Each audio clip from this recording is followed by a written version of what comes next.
Pemerintah bersikukuh melanjutkan pemilihan kepala daerah 2020. 9 Desember terancam menjadi hari yang horor bagi semua, termasuk pada hari-hari kampanye. Masih lekat dalam ingatan ratusan nyawa melayang karena kelelahan saat bertugas di pemilu 2019. Tentu publik tak mengharap tragedi terulang di Pilkada 2020 karena COVID-19. Kesehatan masyarakat seharusnya jadi hukum yang tertinggi. Data Satuan Tugas Penanganan COVID-19 mencatat penambahan kasus harian COVID-19 di Indonesia 19 September lalu mencapai 4.168 orang atau rekor tertinggi sejak kasus pertama ditemukan Maret lalu. Ini di atas 16 September yang angkanya juga tinggi, 3.963 orang. Kasus meninggal dalam satu pekan terakhir juga mengalami kenaikan hingga 2,2%. Anggota Dewan Pakar Ikatan Ahli Kesehatan Masyarakat Indonesia IAKMI Hermawan Saputra menyatakan jika penambahan kasus harian COVID-19 konsisten di 4.000 orang, maka kasus pasien positif COVID-19 di Desember 2020 diperkirakan bisa mencapai 600.000 sampai 1 juta orang. Tapi ini belum menghitung jika ada penambahan kasus karena pilkada.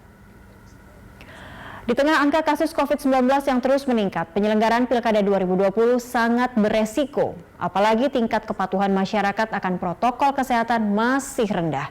Ditambah lagi lemahnya penindakan. Pemilihan kepala daerah serentak di 270 daerah pada 9 Desember 2020 tentu akan mendorong mobilitas penduduk menjadi lebih masif lagi. Mulai dari jajaran petugas penyelenggara, tim sukses, hingga berujung pada pergerakan 100 juta lebih pemilih di 9 provinsi, 37 kota, dan 224 kabupaten. Sementara Badan Pengawas Pemilu Bawaslu mencatat ada 243 dugaan pelanggaran protokol kesehatan dalam proses pendaftaran bakal pasangan calon kepala daerah yang berlangsung 3 hari. Saat proses pendaftaran, Bapaslon diiringi oleh massa pendukung yang menyebabkan terjadinya kerumunan orang dan berpotensi menyebarkan virus corona. Bawaslu menemukan tak semua massa pendukung menggunakan masker dan tak semua pengguna masker menggunakannya dengan benar. Situasi ini menambah resiko penularan penyakit antar manusia, terutama dari pembawa virus yang tidak terdeteksi dan tidak mengalami gejala atau asimptomatik.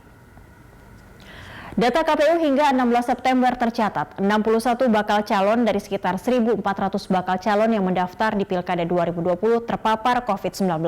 Mereka tersebar di 21 provinsi di Indonesia. Sejumlah pengawas pemilu di daerah juga terpapar COVID-19. Misalnya di Kabupaten Boyolali, Jawa Tengah, 96 petugas pengawas pemilu juga diketahui positif COVID-19 pasca masa pendaftaran 4-6 September. Setelah muncul klaster pilkada, di Kabupaten Agam, Sumatera Barat, Ketua KPU Agam Riko Antoni mengakui ia dan seorang komisioner, seorang pegawai, dan anak magang di KPU Agam positif COVID-19. Kemudian 4 anggota Bawaslu Agam, yaitu 2 komisioner dan 2 anggota sekretariat juga dinyatakan positif COVID-19.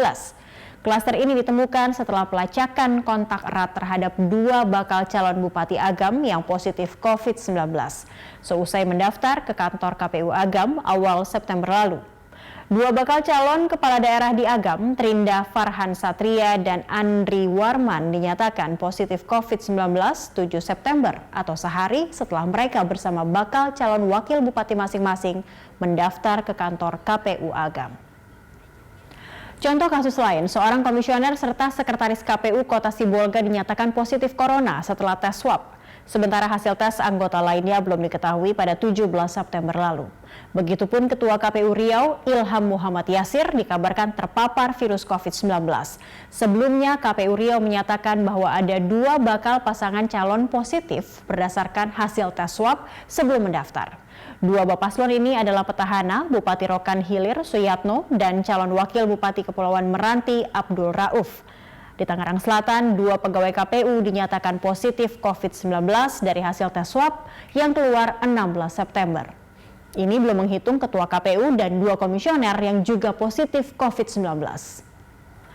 Kecemasan jika Pilkada Serentak 2020 akan meningkatkan kasus COVID-19 di Indonesia makin menjadi. Lantaran di tengah pandemi, KPU masih mengizinkan bazar, gerak jalan santai, perlombaan hingga konser musik saat kampanye Pilkada 2020.